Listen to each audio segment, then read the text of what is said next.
cause de ce vice de procédure. 3 heures de trêve quotidienne, 3 heures sans bombardement sur Gaza. Voilà la décision prise par Israël au lendemain d'une journée particulièrement meurtrière pour les civils palestiniens. Israël qui s'est enfin décidé à ouvrir les couloirs humanitaires. Esmeralda Labi.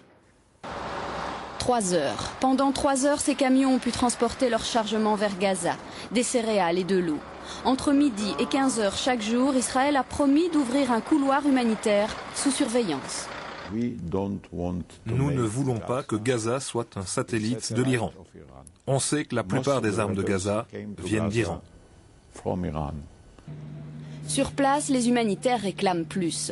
3 heures, c'est insuffisant pour travailler correctement. La population est terrorisée et les besoins énormes. Il faudrait 117 millions de dollars pour couvrir les besoins prioritaires.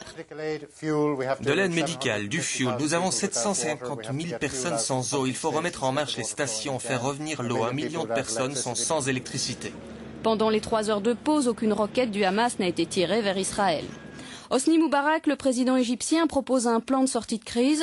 Israël semble accueillir favorablement cette initiative, tout comme Mahmoud Abbas, le président de l'autorité palestinienne. Barack Obama présentait sa politique économique aujourd'hui à Washington. Il n'a pu échapper à une question sur le Proche-Orient. Évidemment, je peux vous assurer que je me sens très concerné par ce qui se passe à Gaza. Et je ferai tout ce qu'il faut pour que le jour où je prendrai mes fonctions, nous soyons prêts à nous engager immédiatement pour nous occuper de la situation là-bas. La situation, ce sont des attaques. Elles ont repris vers 15 heures après la pause. Et le cabinet de sécurité israélien a même approuvé ce soir une extension de son offensive contre le Hamas. Alors cette pause dans les frappes, cette instauration des couloirs humanitaires, c'est un peu de répit, beaucoup d'espoir pour une population dont le quotidien est rythmé par la peur, par le bruit des armes et des ambulances, un quotidien marqué aussi par la privation. Voyez ce reportage de Stéphane Amar à Gaza. Oui, très bien, Bruno. Pour manger, il faut faire la queue, parfois très longtemps. Le pain a été rationné par les autorités. Shifa s'est levée aux aurores pour acheter ce qui constituera l'essentiel du repas qu'elle prépare pour sa famille. Les adultes ont le droit d'acheter pour 5 shekels de pain et les enfants pour 3 shekels. Ils ne nous donnent rien de plus. L'alimentation n'est pas le seul souci de cette ménagère. L'électricité étant sans cesse coupée, les systèmes d'épuration fonctionnent mal. Elle doit donc faire bouillir l'eau au feu de bois avant de la boire. On en revient vraiment à l'ancien temps. C'est comme ça que faisaient mes parents pour avoir de l'eau potable. La famille vit dans une grande maison, mais qui devient chaque jour plus étroite. 46 personnes y cohabitent, des enfants pour la plupart. Une famille très élargie puisque les cousins du sud de Gaza sont venus se réfugier ici. Leur quartier s'est retrouvé au cœur de violents combats. On habite à la frontière avec l'Égypte, près des tunnels du Hamas que les Israéliens bombardent. On a décidé de dormir sous la maison pour se protéger des bombes. La famille se trouve dans une zone épargnée par les bombardements, mais elle vit en permanence avec l'angoisse d'être la prochaine sur la longue liste des victimes. La veille, l'armée israélienne a largué ses communiqués dans le quartier. Ils disent qu'ils vont continuer à faire la guerre au Hamas et qu'on doit faire attention. Hier, les enfants sont allés au lit sans manger parce qu'ils avaient peur. Gaza retrouve un peu de calme aujourd'hui. L'armée israélienne s'est engagée à suspendre ses opérations durant 3 heures tous les après-midi, et sans doute davantage si cessent les tirs de roquettes. Mais le Hamas ne semble pas encore prêt à baisser les armes.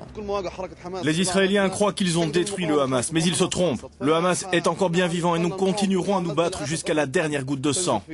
Le couloir humanitaire qui devrait être mis en place très rapidement allégera certainement le quotidien des habitants de Gaza.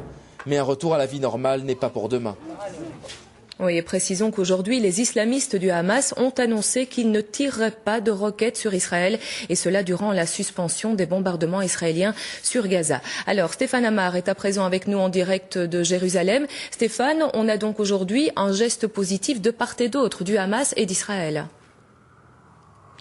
Oui, tout à fait, parce que cette situation ne pouvait plus durer. Ça faisait des jours que la bande de Gaza n'avait pas été approvisionnée. Il y avait, on le voit, des conditions terribles de survie pour les populations sur place.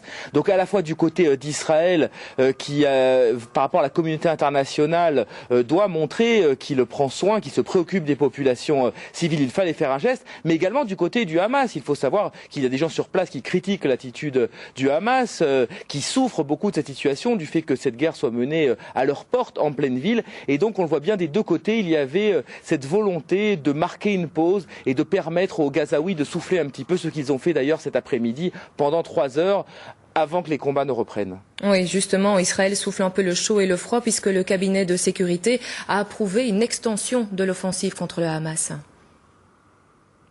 Alors ça, si vous voulez, c'est exactement ce qui s'était passé au moment de la guerre du Liban en 2006.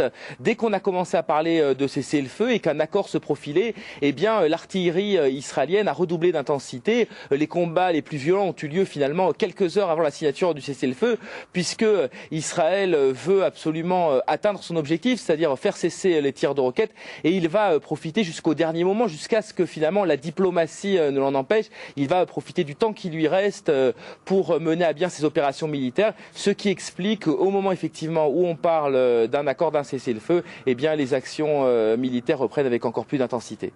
Merci beaucoup Stéphane. Des images à présent de ces représentants d'organisations juives de Belgique qui ont manifesté